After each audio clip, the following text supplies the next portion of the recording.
আমরা একটি খুব গুরুত্বপূর্ণ বিষয়ে পরিষ্কারভাবে বুঝে নেব। সাইকিয়াট্রিস্ট আর সাইকোথেরাপিস্টের পার্থক্য কি? কখন কার কাছে যাবেন এবং সেই সঙ্গে কথা বলবো সিজোফ্রেনিয়া ও হিস্টেরিয়া এই দুইটি বহুল ভুল বোঝা মানসিক সমস্যার কারণ, লক্ষণ ও মুক্তির পথ নিয়ে।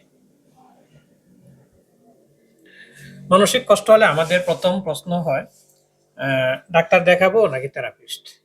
এই কনফিউশন থেকে অনেক সময় চিকিৎসা দেরি হয়। চলুন একে একে বুঝে নিই। সাইকিয়াট্রিস্ট মানে মানসিক রোগের ডাক্তার। সাইকিয়াট্রিস্ট হলেন মেডিকেল ডাক্তার। তিনি এমবিবিএস করে পরে সাইকিয়াট্রি নিয়ে বিশেষায়িত হন। তার প্রধান কাজ হলো মানসিক রোগ চিহ্নিত করা, প্রয়োজন হলে ওষুধ দেওয়া, গুরুতর অবস্থায় চিকিৎসার পরিকল্পনা করা। আর ডিপ্রেশন, বাইপোলার ডিসঅর্ডার, সিজোফ্রেনিয়া, সাইকোসিস, তীব্র উদ্বেগ, ওসিডি, পিটিএসডি, মাদকাসক্তি এসব রোগের ক্ষেত্রে সাইকিয়াট্রিস্ট অত্যন্ত জরুরি। সাইকোথেরাপিস্ট কথা ও আচরণ ভিত্তিক চিকিৎসা। সাইকোথেরাপিস্ট হলেন এমন একজন প্রশিক্ষিত পেশাজীবী যিনি কথার মাধ্যমে মানুষের চিন্তা, আবেগ ও আচরণ পরিবর্তনে সাহায্য করেন। তিনি হতে পারেন ক্লিনিক্যাল সাইকোলজিস্ট, কাউন্সিলর বা থেরাপি প্রশিক্ষণপ্রাপ্ত অন্য পেশাজীবী। তার কাজ নেতিবাচক চিন্তা চিহ্নিত করা, স্ট্রেস, ভয়, রাগ সামলানো শেখানো, ট্রমা, সম্পর্কের সমস্যা, আত্মবিশ্বাসের ঘাটতি নিয়ে কাজ করা। অনেক ক্ষেত্রে ওষুধ প্লাস থেরাপি একসাথে সবচেয়ে ভালো ফল দেয়।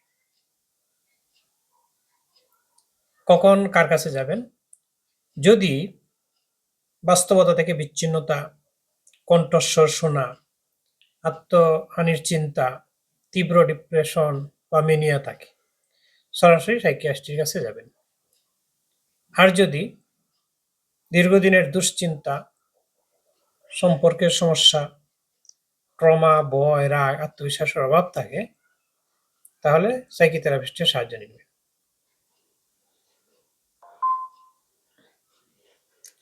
সিজোফ্রেনিয়া কি, কেন হয়, লক্ষণ কি? যেটা বাংলাদেশের অনেক রোগী আছে। সিজোফ্রেনিয়া একটি গুরুতর মানসিক রোগ যেখানে মানুষের চিন্তা, অনুভূতি বা বাস্তবতা বোঝার ক্ষমতা ব্যাহত হয়, চতুর্দিকে ষড়যন্ত্র চিন্তা করে।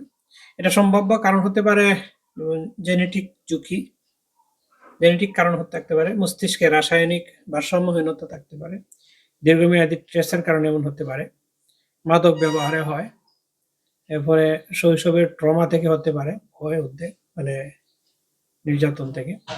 এর লক্ষণগুলো হলো যে কণ্ঠস্বর শোনা, অদ্ভুত বিশ্বাস বা সন্দেহ প্রবণতা, কথা ও চিন্তার অসঙ্গতি, যুক্তিহীনতা, আবেগহীনতা, এরপরে সামাজিক বিচ্ছিন্নতা, ইন্ট্রোভার্ট প্রবণতা। এ থেকে মুক্তির পথ কি? স্কিজোফ্রেনিয়া মানেই জীবন শেষ নয়। নিয়মিত ওষুধ, ডাক্তারের ফলো আপ এবং পরিবারের সহযোগিতা থাকলে অনেকেই স্বাভাবিক জীবনযাপন করতে পারেন।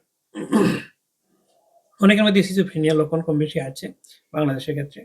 বাংলাদেশের সাইকোথেরাপিস্ট খুব কম। আরেকটা হচ্ছে যে হিস্টেরিয়া। হিস্টেরিয়া বলতে যা বোঝায় মানসিক চাপ শরীরের মাধ্যমে প্রকাশ পাওয়া আর কি। আসলে তার কোনো রোগ নেই, কিন্তু শরীরের মাধ্যমে উপসর্গ পাওয়া। এটার কারণ হচ্ছে যে তীব্র মানসিক আঘাত পেলে, দমন করা আবেগ, এরপরে দীর্ঘদিনের ভয় বা ট্রমা, যেমন বয়স হয়েছে, ছেলেমেয়েরা বিয়ে করে আলাদা হয়ে গেছে, মা বাবা সম্পদ টম্পদ বুঝাই দিয়েছেন, এখন মা বাবার খোঁজ খবর নেয় না, তখন মন কষ্ট থেকে একটা অটোমেটিক একটা কিছু উপসর্গ তৈরি করে, অসুস্থতার ভান বা অসুস্থ হয়, যাতে ছেলে মেয়ে খোঁজ খবর নেয়। লক্ষণ হয় যে অজ্ঞান হয়ে যাওয়া, শরীর অবেশ হয়ে যাওয়া, এই যে কথা বলতে না পারা, বিভিন্ন ধরনের খিঁচুনি হতে পারে, কিন্তু স্বাভাবিক থাকে, মানে এমনিতে একটা মনোদৈহিক সমস্যা। এটা একটা গুরুত্বপূর্ণ কথা হলো যে এটি আসলে এটা নাটক নয়, এটি বানও নয়, মানসিক সমস্যা। অনেকে এটাকে জিন, ভূত, প্রেরত ইত্যাদি আসর বলে। এটা থেকে মুক্তির পথ হচ্ছে যে হিস্টেরিয়া সবচেয়ে কার্যকর হলো সাইকোথেরাপি, ট্রমা ফোকাস কাউন্সিলিং, পরিবারকে সচেতন করা কেন এরকম হলো। বেশিরভাগ ক্ষেত্রে ওষুধের চেয়ে থেরাপি বেশি ফলপ্রসূ। হোমিও ওষুধ দেওয়া হয় হিস্টেরিয়া, কিন্তু আসলে মানসিক তার যে ভিতরে যে একটা প্রশান্তির অভাব, এটা যদি দূর করা যায় তাহলে ভালো হয়ে যেতে পারে। এরপরে বাংলাদেশ আসলে মানসিক স্বাস্থ্য বিশেষজ্ঞের সংখ্যা খুবই কম। 90% বেশি মানুষ ওই প্রয়োজনীয় চিকিৎসা পায় না, মানে মানসিক রোগের চিকিৎসা পায় না। এমনি শারীরিক চিকিৎসার বহু ডাক্তার আছে। মানসিক চিকিৎসা ব্যাপারে অনেকে ভাবে যে সামাজিক লজ্জা, একটা ভুল ধারণা, মানে যে পাগল, একটা পাগল তকমা ট্যাগিং করে ফেলবে। কিন্তু মানসিক রোগ ও শারীরিক রোগের মতোই চিকিৎসাযোগ্য। বাংলাদেশে হয়তো 400 ফিজিওথেরাপিস্ট বা সাইকোথেরাপিস্ট আছে 18 কোটি 19 কোটি মানুষের তুলনায়, খুবই নগণ্য। সুতরাং তারা ওই ডাক্তারের কাছে যেতে পারে না।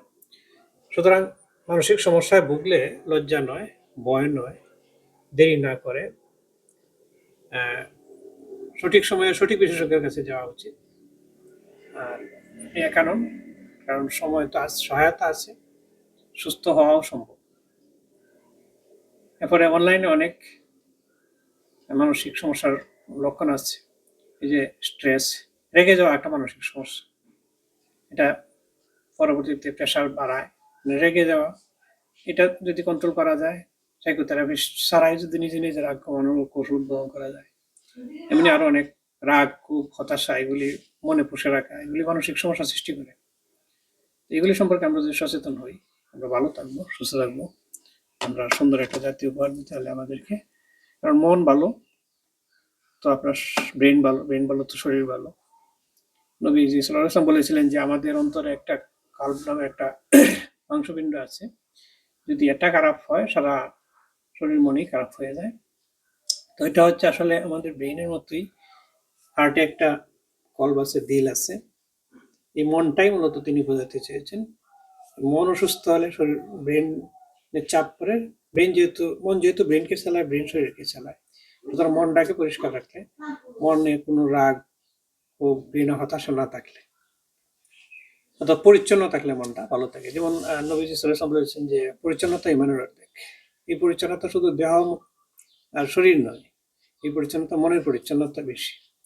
মনটা পরিষ্কার করতে হলে কি করতে হবে? এখানে যাতে মানে সাপ বিচ্ছু রূপ, রাগ, ক্ষোভ, হতাশা, ঘৃণা, মানে এরপরে